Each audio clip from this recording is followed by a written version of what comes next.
Yo la famille salam, Noël caméra cachée mon gars, je suis mon petit. Aujourd'hui, petite vidéo nocturne rapide en 2-2. Ben, peut-être pas en 2-2, ça va peut-être prendre un peu de temps parce que je veux te livrer. Je veux te. je suis un peu trop excité, je m'excuse. Ouais, j'aime beaucoup les bouquins, je suis un grand lecteur. Bon, peut-être pas à ce point-là. Mais en gros, pour que je te mette en contexte, lorsque on a terminé le review du dernier Airbnb, on était à Alger Centre. Ben, le matin même, je suis allé dans un café qui était dégueulasse beau. Le café, il puait la merde, il était tellement mauvais. Genre, il était mauvais au point que j'ai pas compris comment ça se fait que ce café se sert. Parce que si il se sert, c'est parce qu'il y a des gens qui le consomment. Et je me demande qui boit ça, genre. T'es bise, genre c'est pour dire c'était dégueulasse en tout cas. Mais le bon côté de ça, c'est que en sortant de ce café, ben, je suis passé dans une librairie. Et j'ai fouiné un peu assez rapidement et je suis tombé sur un livre qui était quand même assez intéressant. À première vue, il est basique parce que c'est genre bon, c'est un truc que tu peux littéralement aller sur internet puis trouver la même chose. C'est 1000 pensées positives. Mais qu'est-ce qui m'a intéressé, c'est le fait que c'était un auteur algérien, il s'appelle Kamel Henne. C'est un recueil de citations, donc c'est le genre de livre que tu peux t'arrêter et puis tu es dans une section. Le livre, il est comme divisé en plein de sujets. Et dans chaque sujet, ben, tu as un certain nombre de citations. Je ne sais pas si c'est toujours le même nombre de citations pour chaque sujet. Mais bref, nous, on est tombé sur le sujet de l'imagination, t'as vu? Je vais en choisir un qui n'est pas trop long à lire. Le 85, la principale source d'ennui est moins dans les mots réels que dans ceux imaginaires de Smiles. Je ne sais pas c'est qui Smiles, mais c'est très bien dit. Parce qu'en général, on souffre beaucoup plus sur notre imaginaire que sur des choses réelles. Chacun a sa propre perception de la vie.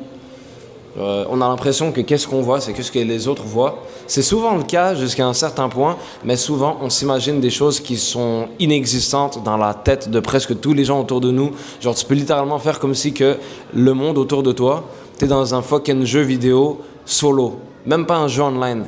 Tu joues dans GTA ou Red Dead Redemption, mais genre c'est que des PNJ autour de toi littéralement. Genre tu peux littéralement comprendre que la plupart du temps, lorsque des choses te font souffrir, elles ne te font souffrir que dans ton imagination, elles ne sont pas réelles.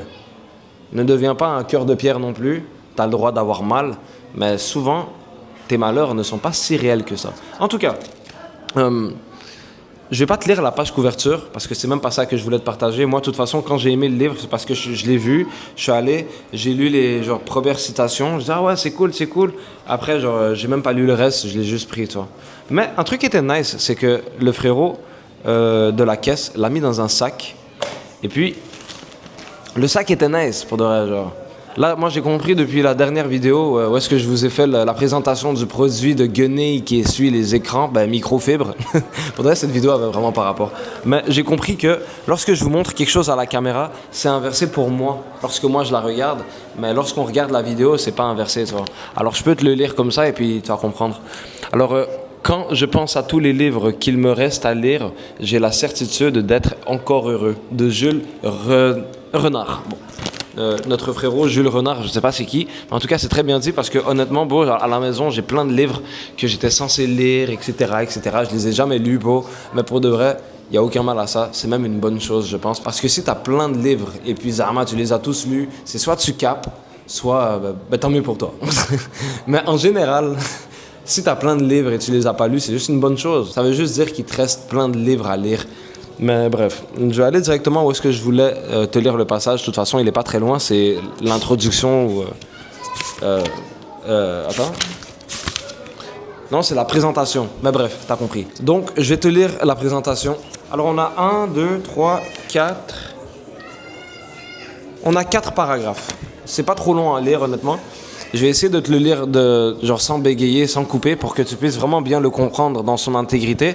Mais je vais essayer de te le mettre en texte dans les commentaires, comme ça, si jamais tu veux le relire sans entendre ma voix de merde, ben tu pourras. Depuis la nuit des temps, l'homme tente d'exprimer les abysses de son âme. Une âme, souvent, tourmentée par les incommensurables entraves de la vie.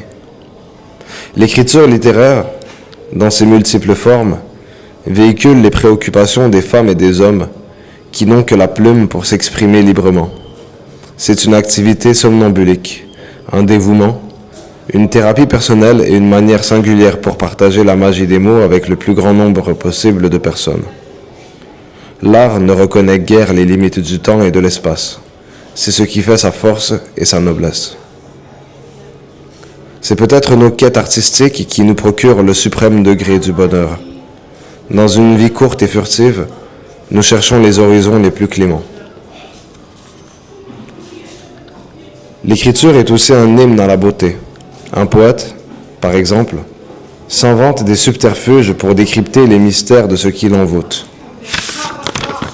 de ce qui le fascine. Ces chemins et tant d'autres mènent à l'écriture, à la lecture. Dans le pays de Kateb Yassine, pour moult raisons, les gens lisent de moins en moins. Ceci ne fait que compliquer la vie, davantage, à une génération qui se cherche démesurément. Certaines valeurs ont tendance à disparaître, laissant la place à un matérialisme farouche. L'argent est en voie de supplanter ce qu'il y a de plus sublime chez nous, notre humanisme. C'est dans ce rude contexte que Kamel Henne décide de publier un recueil de citations. Par contre, je vais pas te lire au complet, c'est quand même long, je commence à m'ennuyer un peu, mais si ça t'intéresse, va chercher le livre, je sais pas où est-ce que tu peux le trouver, mais whatever. Juste pour quand même finir jusqu'à la fin, pour que tu saches c'est qui est en train d'écrire tout ça, c'est un certain Mohand Sherif Zirem, psychologue et écrivain. Donc, ouais. Je vais te laisser mon beau. Si t'aimes la vidéo, tu lâches un pouce bleu, commentaire, tac tac, tu connais. Et puis, on se voit lors de la prochaine vidéo mon beau. Attention à toi, c'est Hams. Peace.